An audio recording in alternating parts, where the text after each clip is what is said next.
यदि आप लॉ पढ़ना चाहते हैं तो कहीं और क्यों जाना। हमारे ऐप को डाउनलोड करें और लॉ पढ़ें। नमस्ते सदावत्सले मातृभूमि।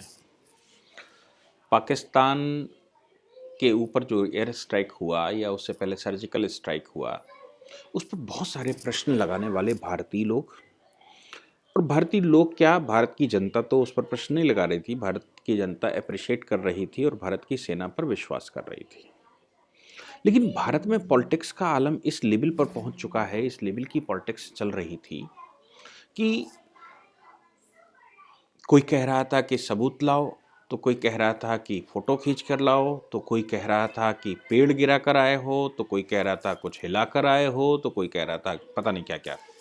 भारतीय पॉलिटिशियंस ने जो स्टेटमेंट दे सकते थे, जैसे स्टेटमेंट दे सकते थे, वैसे स्टेटमेंट खूब दिए अपनी कोशिश से। जितने गलत स्टेटमेंट दे सकते थे उतने गलत स्टेटमेंट दिए। कारण क्या है कि ऐसा ना हो कि जो रूलिंग पार्टी है वो पॉलिटिकल माइलेज ले जाए। रूलिंग पार्टी को पॉलिटिकल माइलेज नहीं मिलना चाहिए, और चूंकि रूलिंग पार्टी को पॉलिटिकल माइलेज नहीं मिलना चाहिए, ये विचार करके ये सब कुछ किया गया, ये स्टेटमेंट दिए गए।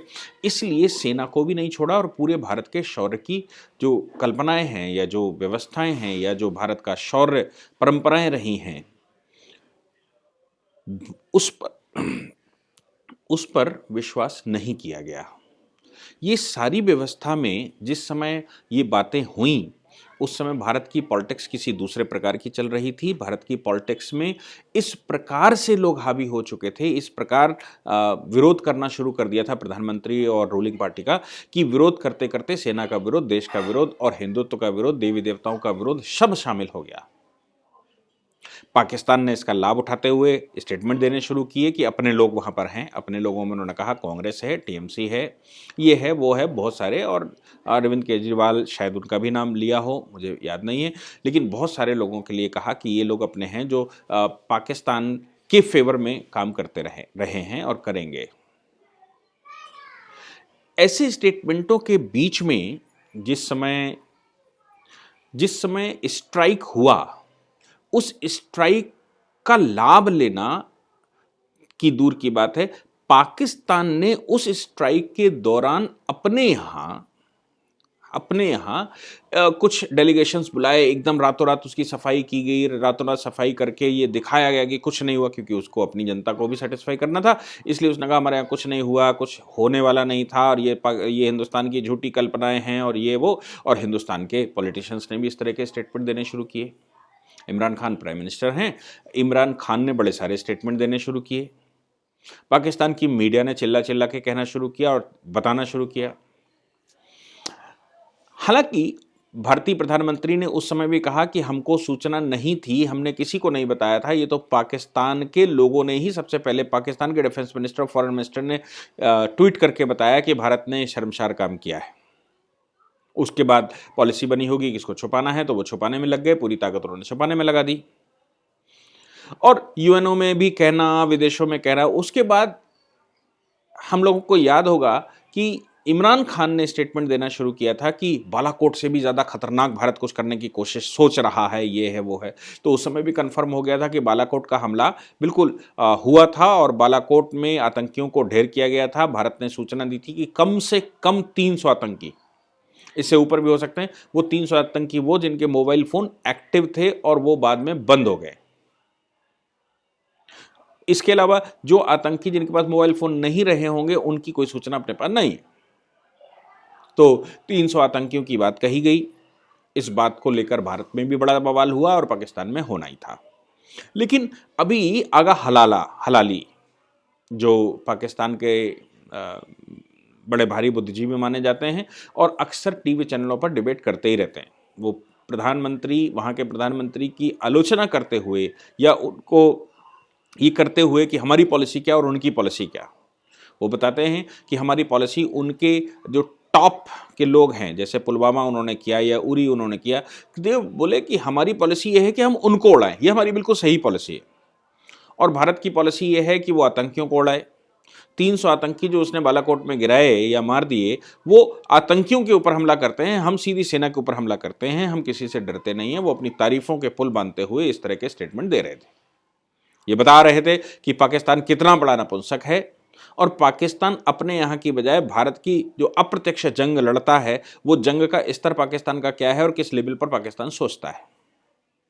इस बात को जब सामने जग जाहिर हुआ, सबके सामने आया, तो आज मुझे लगता है कि भारत के उन सियासतदानों को बड़ी स्पष्टता से माफ़ी मांगनी चाहिए कि प्राइम मिनिस्टर इमरान खान ने स्टेटमेंट दिया था कि बालाकोट से भी ज़्यादा खतरनाक, पीओके में जब वो खड़े थे तो बोल रहे थे कि बालाकोट से भी ज़्यादा खतरनाक पाकिस्तान को सोच रहा है।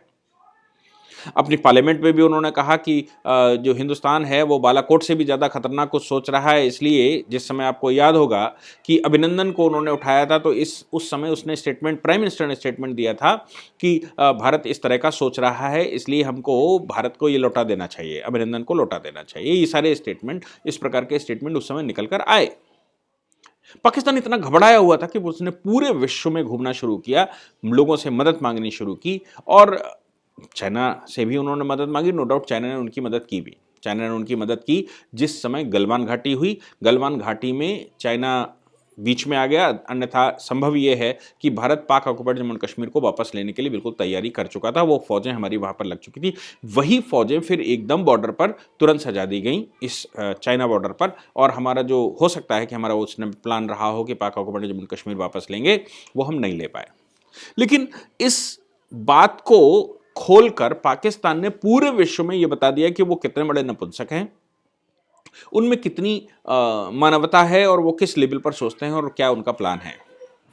इसलिए इस तरह की व्यवस्था में इस प्रकार जो स्टेटमेंट अभी आगा हलाली ने दिया, उस स्टेटमेंट को ध्यान में रखते हुए भारत के और प्राइम मिनिस्टर ने जो उनके प्राइम मिनिस्टर ने जो स्टेटमेंट दिया, उनको ध्यान में रखते हुए भारत के पॉलिटिशियंस को जो कह रहे थे कि वहाँ पेड़ हिला कर आए हो, कि आप सबूत दीजिए, आप कुछ नहीं करके आए हैं, आप भारत को झूठ बोल रहे हैं, ये कर रहे हैं, वो कर रहे हैं, सेना पर प्रश्न उठा रहे थे, उन सबको कम से कम एक बार माफ़ी मानवता के आधार पर मान लेनी चाहिए। अगर वो इस प्रकार की माफ़ियाँ नहीं मांगते हैं, जो भी पॉलिटिशियन या जो भी देश के कम्युनिस्ट या जो अपने आप को हिंदू ना कहने वाले लोग हैं, भारतीय ना कहने वाले लोग हैं, वो सभी एक सुर खड़े होकर माफ़ी मांगना शुरू करें। हो सकता है कि हिंदुस्तान उनको माफ़ कर दे, लेकिन वो अगर माफ़ी नहीं मांगते हैं तो ये ही इतिहास बनेगा कि भारत में गद्दारों की टोलियां किस लेवल पर काम कर रही थीं और भारत के शौर्य को किस प्रकार से धूमिल कर रही थीं, भारत के इतिहास को किस प्रकार बदल रही थी, भारत को किस प्रकार नपुंसकता की तरफ ले जाने के लिए पूरी ताकत लगा रही थी। भारत को अपना परम वैभव याद न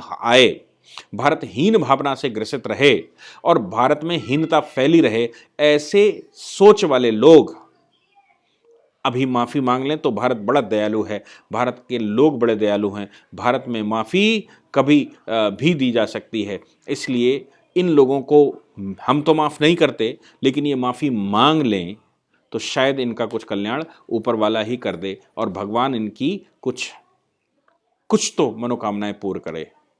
माफ़ी मांगना अति आवश्यक मुझे लगता है। Thank you very much.